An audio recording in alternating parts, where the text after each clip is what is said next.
Hello guys, कैसे हैं आप लोग? बहुत ही अच्छे होंगे। आप लोगों की तैयारी बहुत ही अच्छी चल रही होगी। अच्छा चल रहा होगा। लड़की को लिए अच्छी, लड़का को लिए अच्छा। तो दोस्तों, हम केमिस्ट्री को पढ़ रहे थे और 2 दिन से वीडियो नहीं आ रहा है बिकॉज कुछ प्रॉब्लम होने के कारण और मोबाइल में सबसे पहले इंटरनल स्टोरेज फुल हो जा रहा था, जिसके कारण से वीडियो नहीं हो पा रहा था। और दूसरा रीजन ये है कि थोड़ा नया साल हो गया, नया साल आ गया, तो इसमें तो थोड़ा पार्टी उर्टी में व्यस्त रहे, जिसके कारण वीडियो नहीं हो रहा है। लेकिन अब रेगुलर होगा वीडियो। दोस्तों, हम लोग पिछले क्लास में कार्बन और इस कंपाउंड चैप्टर पढ़ रहे थे, जिसमें कि हम लोग दो लेक्चर कर चुके हैं। उसमें से आज हम लोग दो या तीसरा लेक्चर शायद होगा। आज भी कंप्लीट कर देंगे। इसमें जो जो इम्पोर्टेंट चैप्टर होगा क्वेश्चन, उसको आज हम बता देंगे। ठीक है दोस्तों, समय को न व्यतीत करते हुए आते हैं सवाल पे। आज का सबसे इंपॉर्टेंट सवाल है, जीवाश्म ईंधन क्या होता है? जीवाश्म ईंधन क्या होता है दोस्तों? समझिए, जीवाश्म क्या होता है। बोलेंगे आज से लाखों करोड़ों वर्ष पहले पेड़ पौधे, जितने भी पृथ्वी पर पेड़ पौधे जीव जंतु जितना भी था, किसी कारणवश दब गया, धस गया, और उससे जो ईंधन प्राप्त हुआ, उसी को जीवाश्म ईंधन कहते हैं। शॉर्ट डिफिनेशन है, अपना डिफिनेशन है। बाबा का डिफिनेशन क्या है पता है? जीवों से प्राप्त ईंधन को ही जीवाश्म ईंधन कहते हैं। क्या बोले? जीवों से प्राप्त ईंधन को ही जीवाश्म ईंधन कहते हैं। कितना शॉर्ट डिफिनेशन है। जीवों से ही प्राप्त ईंधन को जीवाश्म ईंधन कहते हैं। बोलेंगे इस ईंधन को बनने में लाखों वर्ष लग जाते हैं, जैसे कोयला, पेट्रोलियम, ये जीवाश्म ईंधन है। ठीक ना? हम लिखेंगे जीवाश्म ईंधन क्या होते हैं या किसे कहते हैं। क्या लिखेंगे डिफिनेशन? जीवों से प्राप्त ईंधन को जीवाश्म ईंधन कहते हैं। इसको बनने में लाखों वर्ष लग जाते हैं, जैसे कोयला, पेट्रोलियम आदि। चलिए, क्या लिखेंगे? जीवाश्म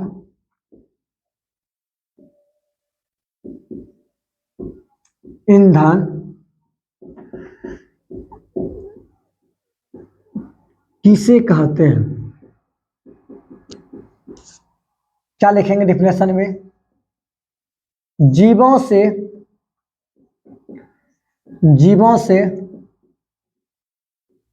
प्राप्त ईंधन को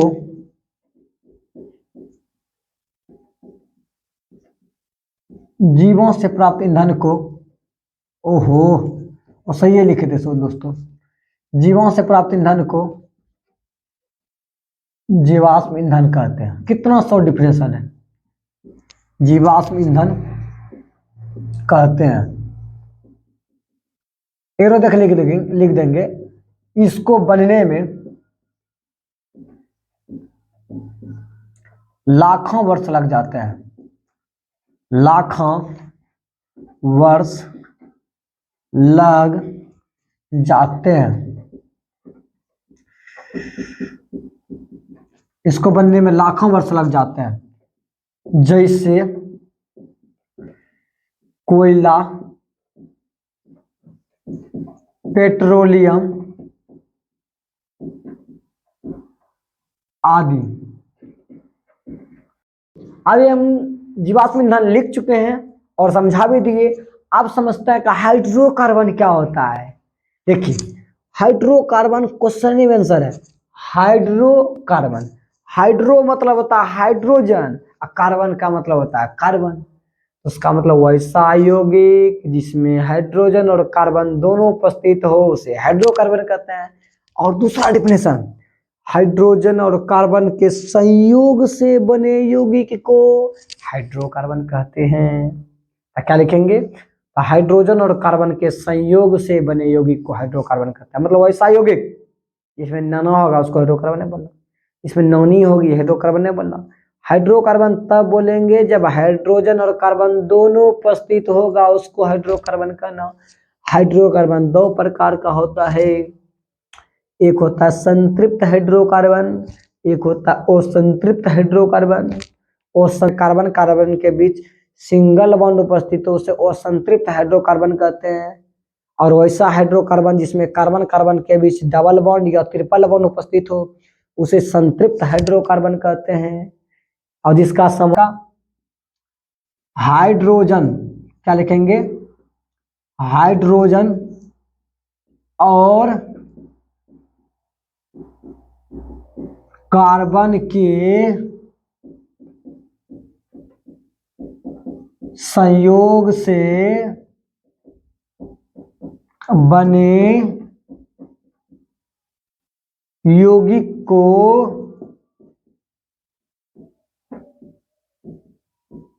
हाइड्रोकार्बन कहते हैं, हाइड्रोकार्बन कहते हैं। जैसे क्या होगा दोस्तों, जैसे हम बोल सकते हैं हम लोग मेथेन, मेथेन गैस भी हाइड्रोकार्बन है क्योंकि इसका सूत्र होता है CH4। उसके बाद होता है एथेन C2H6, ये भी हाइड्रोकार्बन है, ठीक है। तो हाइड्रोजन कार्बन के संयोग से बने, और उसके बाद कहता है हाइड्रोकार्बन कितने प्रकार के होते हैं ये बताइए। हम लिखेंगे हाइड्रोकार्बन, हाइड्रोकार्बन दो प्रकार के होते हैं, दो प्रकार के होते हैं, दो प्रकार के होते हैं। कौन कौन होता है दोस्तों? सबसे पहला है संतृप्त हाइड्रोकार्बन, संतृप्त हाइड्रोकार्बन,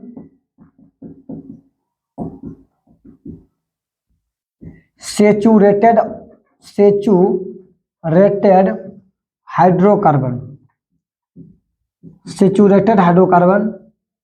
दूसरा है असंतृप्त हाइड्रोकार्बन, असंतृप्त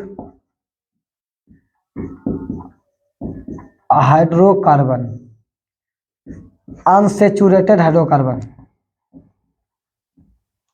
अनसेचुरेटेड हाइड्रोकार्बन। तो याद रखिएगा कि हाइड्रोकार्बन दो प्रकार का होता है, एगो संतृप्त एगो असंतृप्त होता है। उतना बात याद रखिए, आपको 2 नंबर पक्का मिलेगा, ठीक ना। तो उसके बाद एक नेक्स्ट क्वेश्चन हम लोग समझते हैं, साबुनीकरण क्या होता है। बहुत ही इंपॉर्टेंट क्वेश्चन है, 12th में भी पूछ देता है। साबुनीकरण क्या होता है, सीधा बोलेंगे साबुन बनाने की क्रिया को क्या साबुनीकरण कहते हैं। साबुन जो हम बनाते हैं ना, वो जो क्रिया हो साबुन बनाने की, उसी को साबुनीकरण बोलना। तो क्या लिखेंगे अगला क्वेश्चन, अगला क्वेश्चन है साबुनीकरण किसे कहते हैं, साबुनीकरण किसे कहते हैं।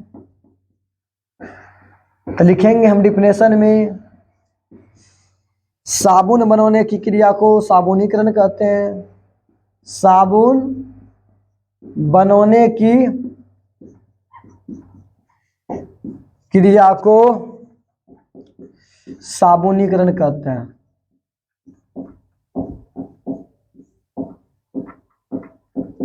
तो क्या डेफिनेशन लिखे, साबुन बनाने की क्रिया को क्या बोलते हैं, साबुनीकरण, ठीक ना। और ये भी इंपॉर्टेंट क्वेश्चन है, लेकिन सबसे ज्यादा इंपॉर्टेंट जीवाश्म ईंधन है, उसके बाद साबुनीकरण है, हाइड्रोकार्बन पूछता एग्जाम में, लेकिन उतना इंपॉर्टेंट नहीं है। लेकिन आप लोग इसको ध्यान में रखिएगा, तो ये सब क्वेश्चन एग्जाम में पक्का पूछेगा, ठीक है ना। तो उसके बाद हम लोग नेक्स्ट क्वेश्चन को लिखेंगे, इसके पहले आप लोग स्क्रीनशॉट कर लीजिए। हम इसको कर लिए क्लीन। अब समझते हैं नेक्स्ट क्वेश्चन, बहुत ही इंपॉर्टेंट क्वेश्चन है, समजात श्रेणी क्या होता है।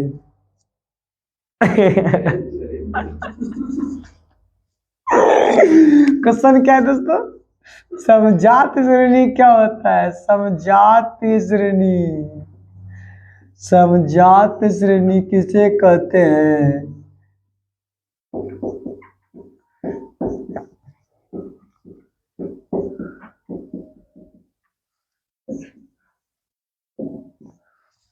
और हम 2 क्वेश्चन गारंटी लेंगे, अभी जो 2 क्वेश्चन बताएंगे इसमें से एक उन्हें आया ना, तो आप सोच लीजिएगा, अगर एक क्वेश्चन नहीं दिया ना बिहार बोर्ड, तो बिहार बोर्ड पे हम कुछ ना कुछ जरूर बोलेंगे बिहार बोर्ड पर हम। ऐसे मेरा गारंटी है कि ये क्वेश्चन पक्का आएगा। और 2 क्वेश्चन लेंगे, एक समझाते श्रेणी, एक अभी और बताएंगे समावयवता क्या होता है। 2 क्वेश्चन गारंटी चैप्टर से, अगर 2 क्वेश्चन में से कोई ये क्वेश्चन नहीं दिया तो आप देख लीजिएगा, ठीक ना, तो पक्का देगा एग्जाम में। 2 में से एक क्वेश्चन पक्का आएगा। समझाते श्रेणी क्या होता है सर, पता नहीं क्या होता है सर, हमको नहीं पता है सर, केमिस्ट्री से हमको बहुत डर लगता है। डर नहीं लगता है, आपको कहता है ना, एगो कहानी पढ़ेंगे, भय भूत है, भय नहीं रखिए, बहुत इंटरेस्टिंग चैप्टर है, बहुत इंटरेस्टिंग सब्जेक्ट केमिस्ट्री।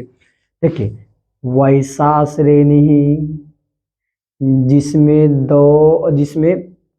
दो यौगिकों के क्रमागत सदस्यों के बीच सदा एकल बंधन CH2 का अंतर होता है उसे समझौते श्रेणी कहते हैं। हाय हम क्या डिफिनेशन बोले, वैसा श्रेणी जिसमें दो यौगिकों के सदस्यों के बीच क्रमागत सदस्यों के बीच सदा एकल बंधन CH2 का अंतर होता है उसी को हम लोग समझौते श्रेणी कहते हैं। जैसे समझिए हम क्या बोले, वैसा श्रेणी मतलब लेते श्रेणी दो तीन ठो लेते हैं, मेथेन के बाद होता है इथेन के बाद होता है प्रोपेन के बाद होता है ब्यूटेन के बाद जिंदगी भर चलते रहता है। लेकिन हम क्या बोले, ये तो श्रेणी किसको कहते हैं सर, सरनी मतलब सीक्वेंस वाइज एक के बाद एक ऐसे रहेगा उसको बोलते हैं श्रेणी। ये श्रेणी क्रम में मेथेन के बाद आता है इथेन के बाद प्रोपेन का ब्यूटेन के बाद पेंटेन, ऐसे सीरीज में चलते रहा है। लेकिन दो गो यौगिक जो है ना, इन दो यौगिक के सदस्य जो है, ये दोनों यौगिक के सदस्य जो है, इस दोनों सूत्रों के बीच सदा एकल बंधन CH2 का अंतर होता है। आप इसको देखिए, मेथेन का सूत्र क्या होता है सर CH4, इथेन का सूत्र क्या होता है सर C2H6।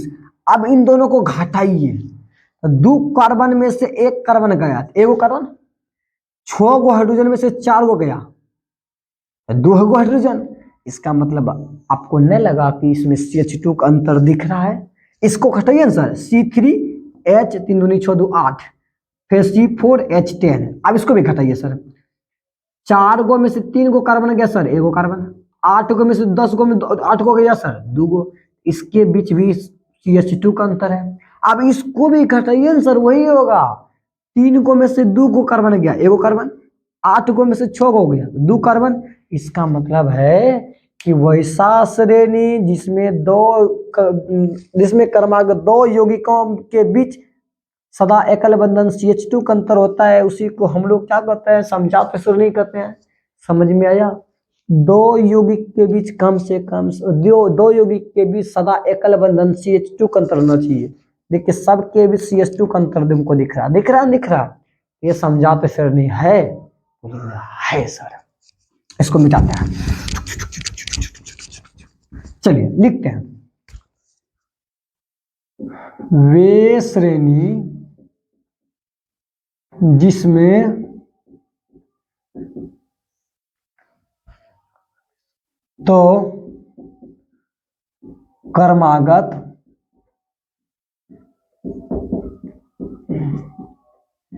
यौगिकों के बीच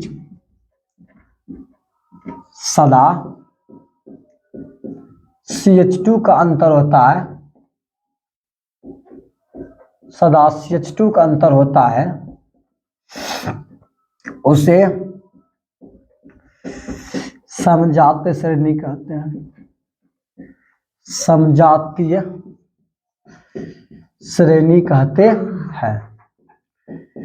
चलिए जैसे में हम लिख देंगे दोस्तों,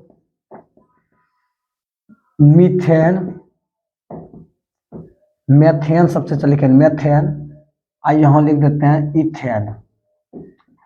दोनों का सूत्र लिखिए, मेथेन का सूत्र होता है CH4, इथेन का सूत्र होता है C2H6। इन दोनों को घटाइए, इन दोनों का अंतर कितना दिख रहा है CH2 का। इसका मतलब जब दो क्रमागत सदस्यों के बीच एकल बंधन CH2 का अंतर होता है उसी को हम लोग बोलते हैं समझौते श्रेणी। ये भी इंपॉर्टेंट क्वेश्चन है। उसके बाद एक क्वेश्चन आज का सबसे ज्यादा इंपॉर्टेंट है, समव्यवता किसे कहते हैं? समव्यवता किसे कहते हैं? बस इतना ही क्वेश्चन इंपॉर्टेंट में है, समव्यवता। समझिए लास्ट क्वेश्चन चैप्टर का है जो कि इंपॉर्टेंट में अगर बात करते इतना ही क्वेश्चन को आप पढ़ते रहिएगा, इतना में से सब क्वेश्चन आएगा। समव्यवता किसको होता है? लास्ट क्वेश्चन है, था इंटरेस्टिंग से समझ लेते हैं। देखिए समव्यवता किसको कहते हैं? मान लेते हैं पहले समव्यवता को भार में जाओ, उसको भी नहीं पता, सब पढ़ेंगे। पहले मेरा बात समझिए, उदाहरण मान लेते हैं कि हाँ, मतलब कि हम है, मेरा जो बेटा होगा उसमें तो मेरा ही गुणसूत्र जाएगा समय, मतलब कि मेरा ही गुणसूत्र उसमें जाएगा। गुणसूत्र तो दोनों में एक ही गया है, ये क्या, लेकिन तो आपको लगता है कि दोनों का शकल एक सेम मिलेगा? नहीं मिलेगा। दोनों का, दोनों बुद्धि में एक ही से तेज होगा? नहीं होगा। क्या दोनों बच्चा एक रंग का ही होगा? नहीं होगा। इसका मतलब आपको क्या समझ में आया सर? गुणसूत्र तो दोनों का एक ही है, मेरा ही गुणसूत्र गया है, गुणसूत्र तो एक ही है, लेकिन क्या आपको लगता है कि दोनों को शकल सेम है? क्या आपको लगता है दोनों का गुण सेम है? क्या आपको लगता है दोनों का लंबाई समान होगा? क्या लगता है दोनों का, दोनों बच्चा पढ़ने में तेज ही होगा? क्या आपको लगता है कि दोनों बच्चा मेरा सम्मान करेगा? कुछ ना कुछ उसके अंदर दोनों में अंतर दिखेगा। दोनों लड़का लेके दिखेगा कि मेरा जैसा ही होगा? नहीं होगा। इसका मतलब ये हुआ कि वो मतलब कि आनुवंशिक पदार्थ तो दोनों में सेम है, लेकिन दोनों का शकल, दोनों का बाहरी गुण, अंदर वाला गुण अलग अलग दिख रहा है। उसी को तुम समव्यवता कहते हैं सर। तो केमिस्ट्री में क्या करेंगे, मतलब वैसा यौगिक जिसका अणुसूत्र समान हो। दोनों का सूत्र देखेगा, देखो ये आदमी और इसका देखो सूत्र तो समान दिख रहा है सर। जिस प्रकार मेरा बेटा का गुण सूत्र दोनों का समान दिखाने, हाँ दिखा। उसी प्रकार एक ऐसा यौगिक होगा, मान लेते ये यौगिक है, इसका गुणसूत्र दोनों को तो वापस मिल रहा है, दोनों गुणसूत्र तो समान ही है, लेकिन लेकिन इसका भौतिक गुण और रासायनिक गुण दोनों अलग अलग दिख रहा है। इसे समावयवी कहते हैं, और इसी घटना को समावयवता कहते हैं। समझ में आया?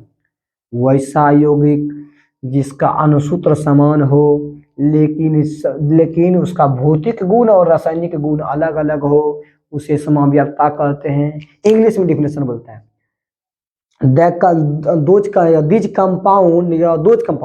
compound whose molecular formula is same but physical properties and chemical properties are different. It's called isomer. And then this phenomena is called isomerism, मतलब समव्यवता। तो वैसा यौगिक जिसका अणुसूत्र समान हो लेकिन भौतिक और रासायनिक गुण भिन्न भिन्न हो, उसे समव्यवता कहते हैं। तो पहले इसका डिफिनेशन लिख लेते हैं। क्या लिखेंगे? वे यौगिक जिनका अणुसूत्र समान हो लेकिन भौतिक एवं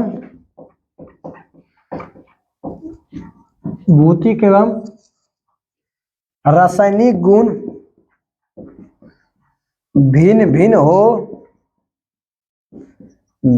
हो, उसे समावयवी कहते हैं। समावयवी कहते हैं तथा इस घटना को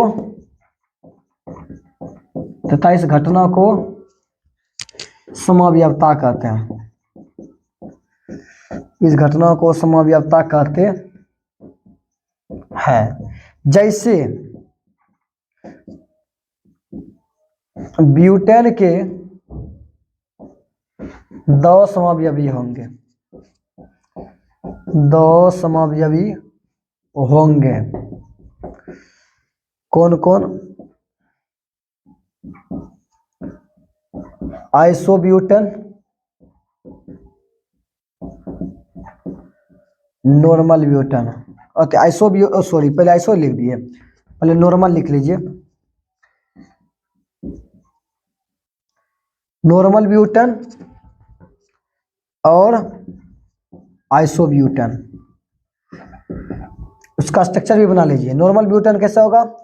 CH3CH2CH2CH3, ये नॉर्मल ब्यूटेन हुआ। आइसोब्यूटेन कैसे होगा सर? CH3CH2, ऐसे बनाइए इसको स्ट्रक्चर में। 4 कार्बन ले लीजिए, ठीक।